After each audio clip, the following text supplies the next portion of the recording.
예.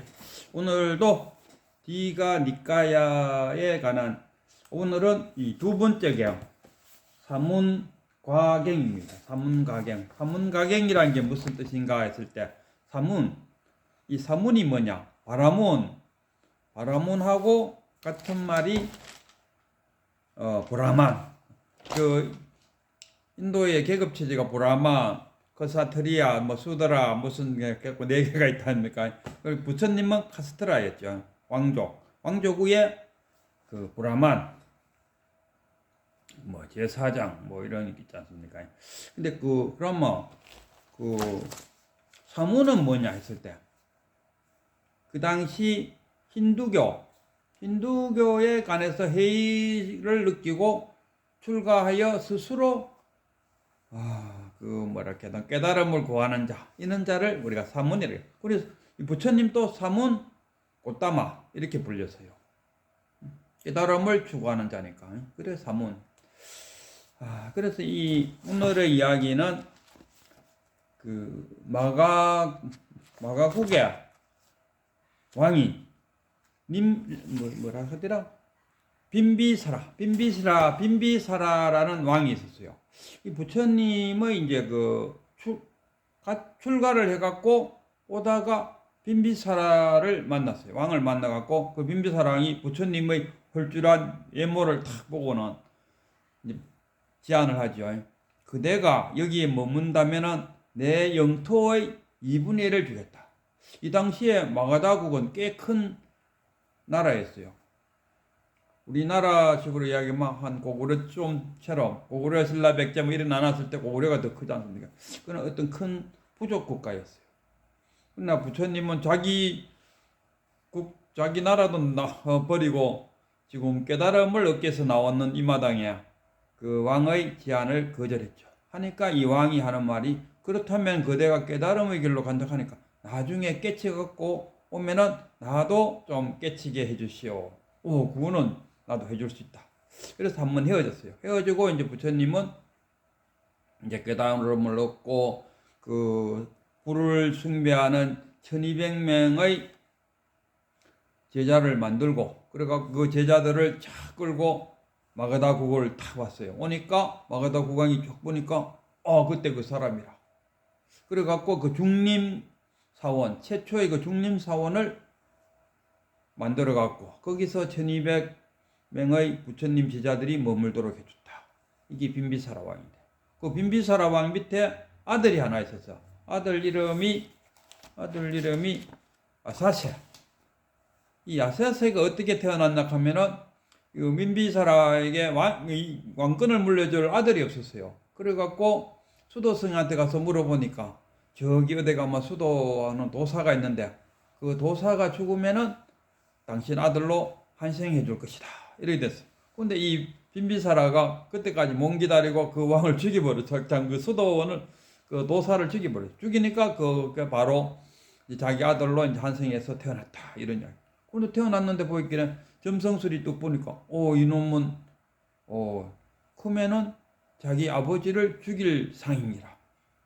그러고 불안스럽게 해갖고 아들을 몇 번 죽여버리려고 했는데도 안 죽고 그래가 결국은 이 아사세 자기 아들이 자기 아버지를 죽이고 자기가 왕이 되었어요. 우리나라도 뭐 영조의 아들이 성조인가? 거기도 그렇지 않습니까? 그 큰 스님이 이거는 좀 죽이는 게 아니고 내가 자발적으로 죽어서 영조 대왕의 아들이 될 테니까 그 대신에 사대문으로 들어오지 못하는 우리 스님들을 들어오게 허락해 주십시오. 그 영조가 내가 아들로 그렇게 하겠지. 이래갖고 그때 그 이후로부터 이 스님들도 사대문을 출입할 수 있게 되었다. 뭐 이런 이야기하고 똑같아요. 근데 이쪽에는 그 도사를 죽이고 죽은 도사가 자기 아들로 태어나갖고 그 아들이 관상을 보니까 자기 아버지를 죽일 상이다. 그리고 결국은 이 아들이 커갖고 그 이름이 아사세죠. 아사세라는 이 아들이 커갖고 자기 아버지를 감옥에 가다요. 굶어 죽이려고. 근데 굶어 죽이려고 하면 우리가 뭐 밥 한 일주일만 안 먹으면 굶어 죽잖아요. 근데 어느 정도 기간이 지났는데도 안 죽었어요. 그래 가만 보니까 자기 엄마가 자기 남편이잖아요. 남편한테 가서 몰래 이렇게 음식을 줬는 말이야. 그래갖고 그걸 알고는 다시 또 은밀한 데 가다갖고 결국 굶게 갖고 죽여버렸다. 이런 이야기입니다. 그래갖고 자기가 왕이 됐어요. 그래 생각해 볼 때 그 당시에 자기 그 부처님 입장에서 뭐 중림 병사도 지어주고 또 그 왕하고의 친분 관계가 꽤 돈도 갈 건데 그런 자기 그 아버지를 죽인 아세사 왕이 또 부처님의 제자가 됐어요. 이 자비인가? 어쨌든 간에 부처님의 제자가 됐어요. 근데 이 야사세가 자기 아버지를 죽인 야사세도 또 결국은 또 자기 아들 이름이 우다이. 아들 이름이 우다이인데 이 우다이에게 똑같이 자기가 아버지를 죽이듯이 자기 아들한테 또 죽임을 당하고 옛날에는 뭐 인도에서는 그 큰 문제가 안 됐나 어쩌나 모르겠어요. 이 왕권을 쟁탈하면서 뭐 아버지도 죽이고 형제도 죽이고 뭐 그하고 뭐 이거 200년 후에 그 뭐 전 인도를 통일시키고 뭐 부처님의 그 탑을 세운 그 왕 이름이 뭐더라? 그 자기가 그 정권을 잡음으로써 뭐 100여 명이 되는 자기 의붓 행제들을 다 죽여버렸다. 뭐 그런 이야기. 인도에서는 그런 게 흔했나 어쨌나 모르겠어요. 어쨌든 간에 이 아사세가 이제 부처님을 찾아왔어요. 그리고 부처님한테 찾아와갖고 이런 질문을 해요. 머리를 깎고 수염을 깎고 뭐 우리 식으로 아마 스님이 됐을 때 어떤 그 덕이 있습니까? 이익이 있습니까? 아니면은 그 뭐라 하더라? 어떤 효과가 있느냐? 아니면 본분 뭐렇게 해야 되냐? 공이 있느냐? 뭐 그걸 뭐라 하자? 뭐 봅시다.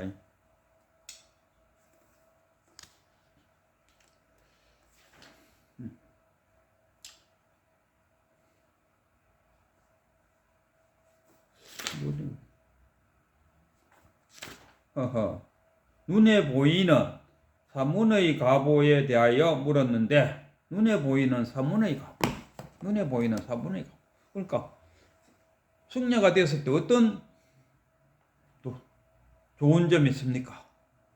이런 이야기잖아요. 그리고 질문은 그거였는데 이제 부처님 시절에 6명의 스승 그걸 육사외도라 그러죠. 6명의 스승이 있는데 부처님이 볼 때는 다 외도라. 왜? 깨달음을 안에서 찾는 것이 아니고 바깥에서 찾는다. 그러니까 외도다.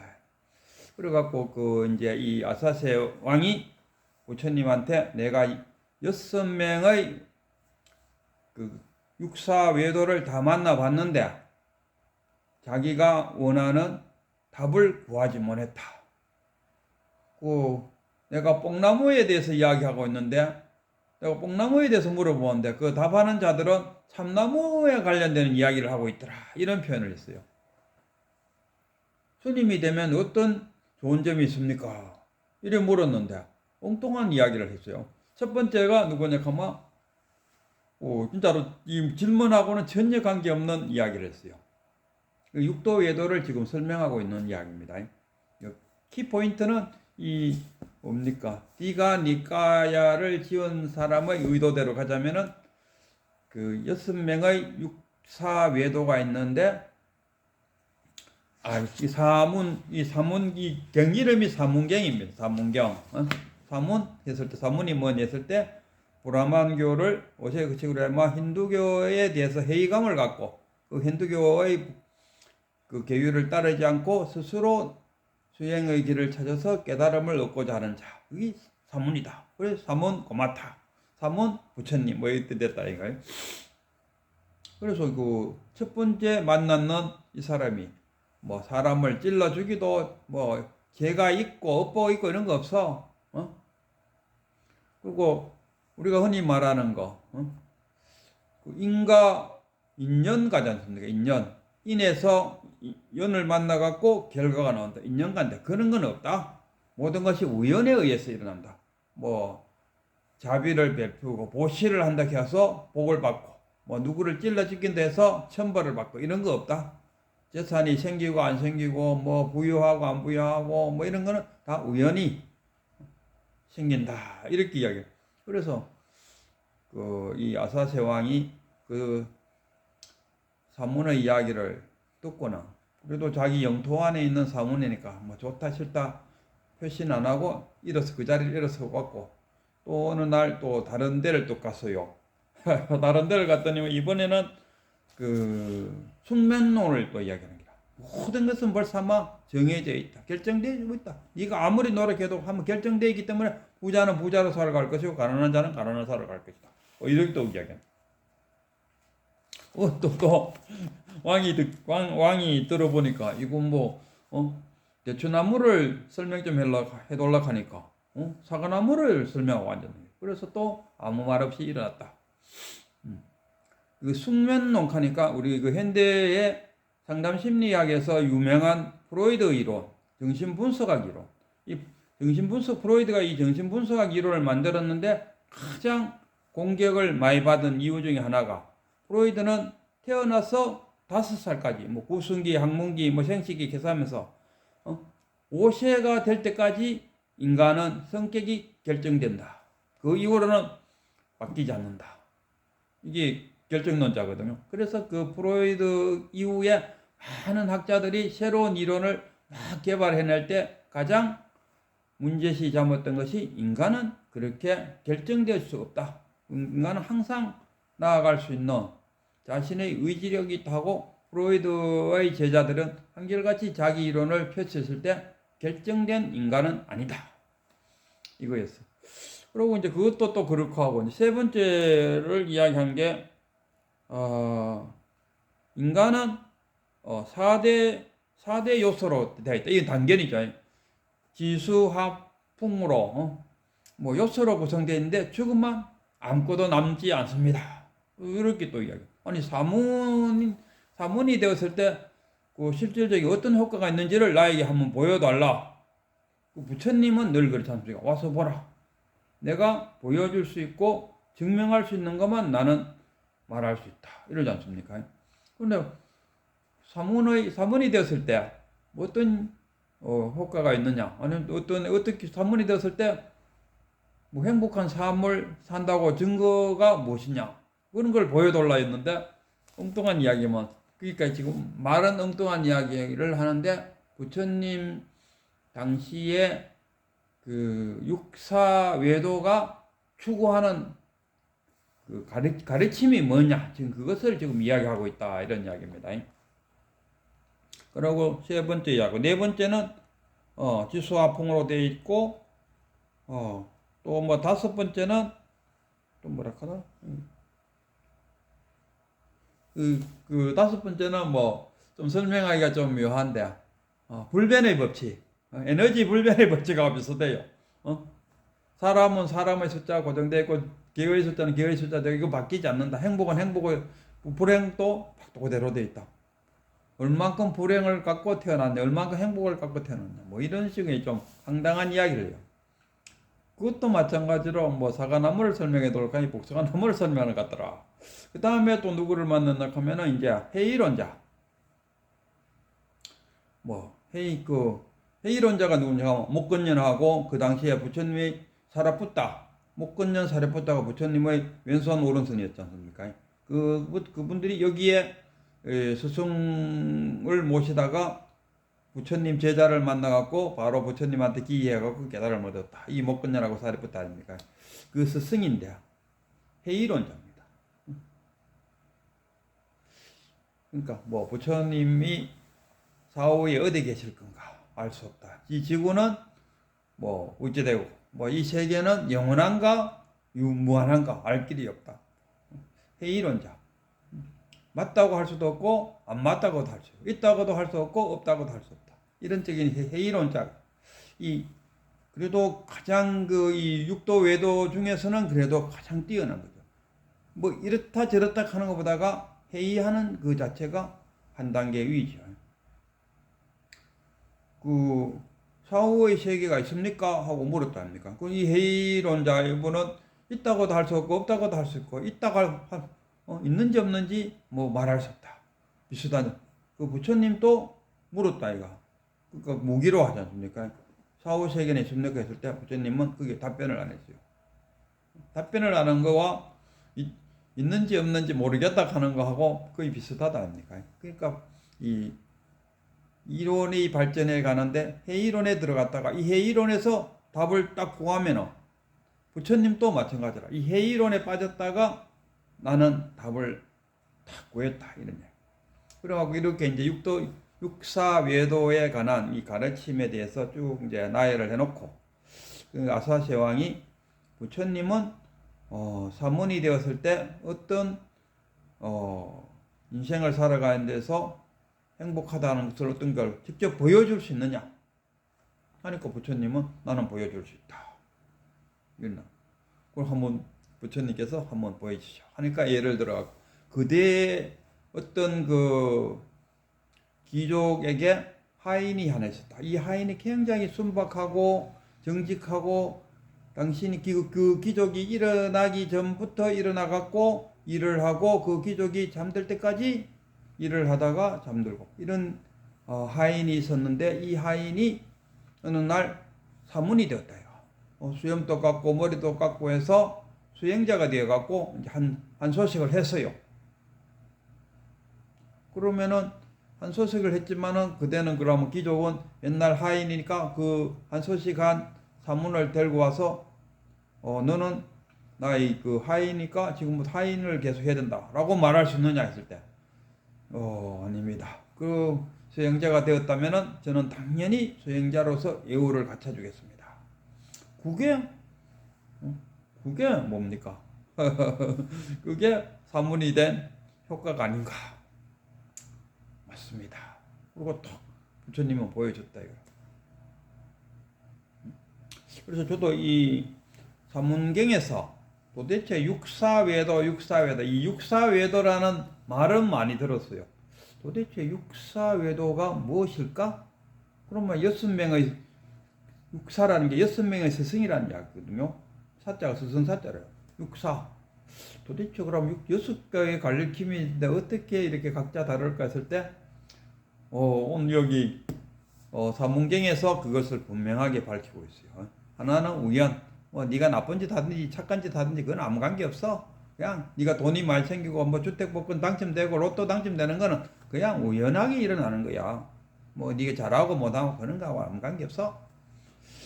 그러니까 그 뭡니까 이 아버지를 죽인 아들 입장에서 가만 생각해 보면은 자기가 아버지를 죽이고 늘 죄책감을 느끼고 있는데 그런 이야기 또 해주니까 보통 사람은 또 조금 안심이 되잖아요. 그러나 그것은 이 아세사 왕한테는 위안이 안 됐어. 그 다음에는 숙명론이라.